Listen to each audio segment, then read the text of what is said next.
Willie D Live. What's up, family? I came across a video on social media of Boondocks creator McGruder talking about how black folks have used up their moral currency. He said one of the reasons black leaders during the civil rights movement, and even those today, were able to maintain some presence is because of our moral currency. But today, that's no longer the case. We're completely depleted.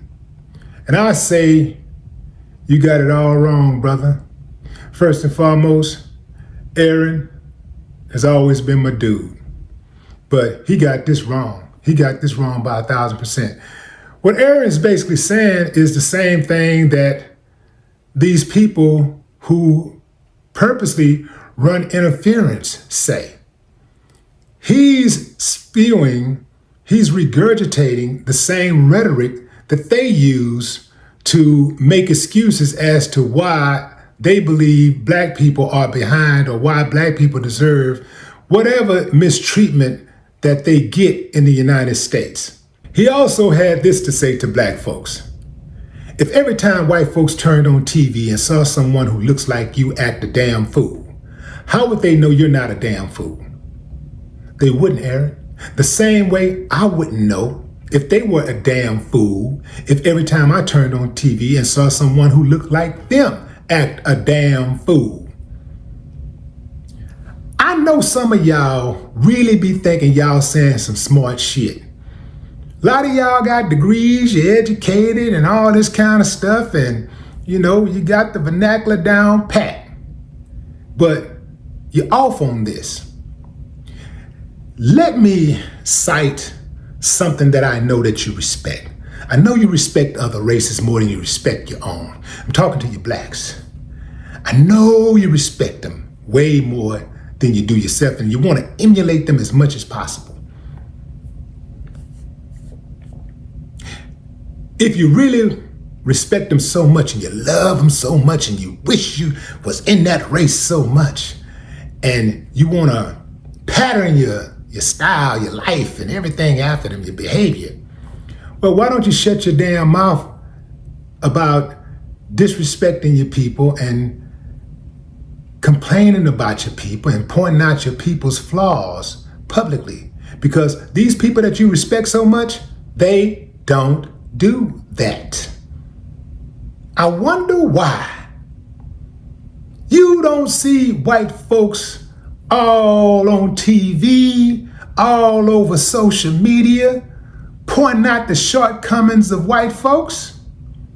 Even when there's a mass murder, when there's mass killings, the first thing they do is try to isolate the case.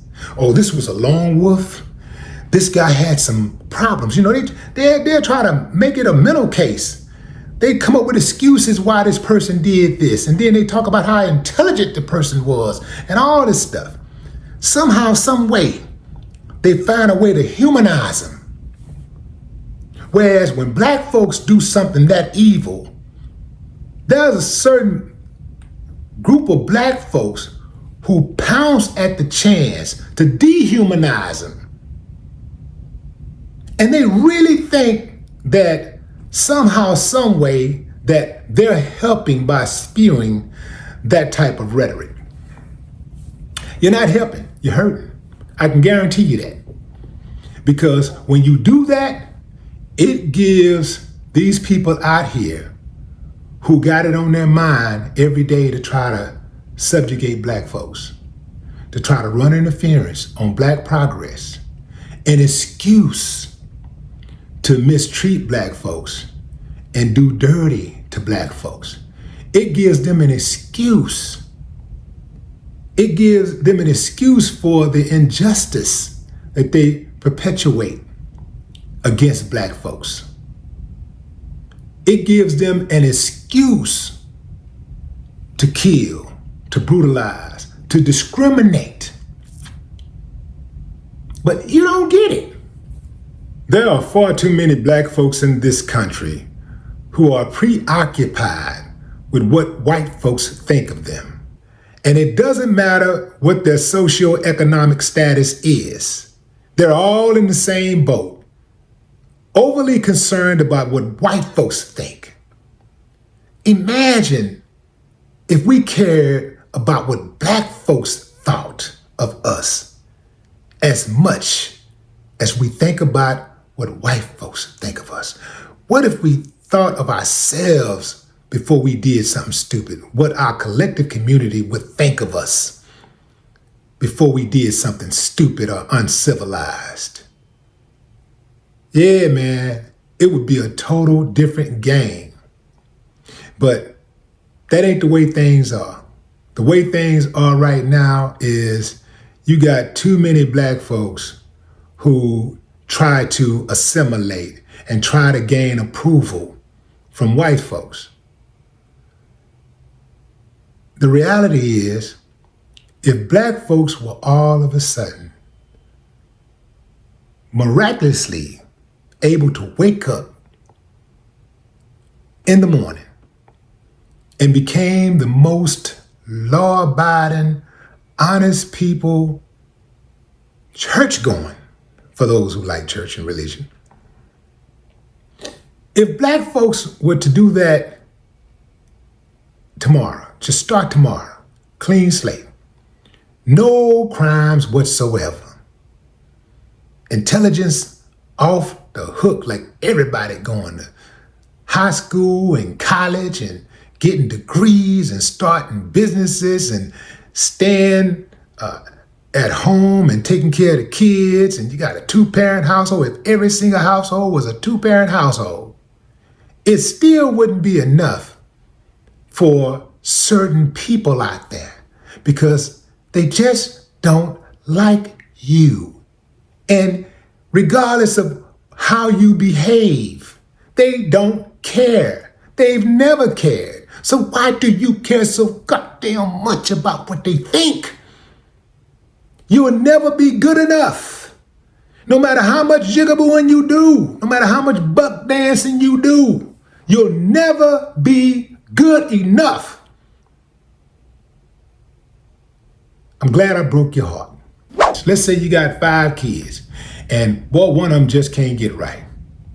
So in order for you to make the one get right, now you say you love them, you claim to love them.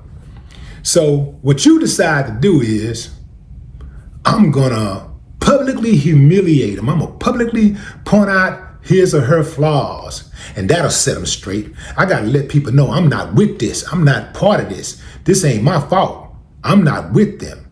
I'm not with that kid, Let me point out the bad one right here. Every day I wake up, I'm going in on their flaws. I'm going in, and if anybody ain't even thinking about their flaws, I'm gonna make it a point to highlight the flaws. It don't make sense. When I heard Aaron speaking like that, I was like, that sounds like some Uncle Ruckus shit to me. Straight up. If you're in your 40s or 50s, or even 30s, you ought to know how this thing works by now. You should know that the media in America got it in for us. And while they don't need any help, they still got it in for us. And they're still very effective without our help. Yes, we do help them. Some of us behave like uncivilized much, and we help them. We help them perpetuate those negative stereotypes. But even when we didn't, they perpetuated them. Because you know what they did? Even when a crime wasn't committed, they came up with a black face to put on a crime and put you on the cover of the newspaper with your eyes, with eyes bucked out and the face really, really black, making them look like a monster and terrorizing everybody. And then they go around and then they use that one instance, that one situation where oftentimes the black person was innocent. They use that one situation to go after entire black communities, to illegally punish black folks not just punish, but to terrorize entire black townships because one black person was guilty or accused of doing something inappropriate, of committing a crime, or being out of line.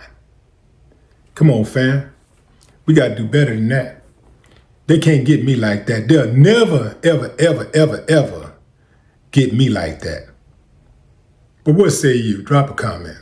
I'd love to hear your thoughts. No more talk.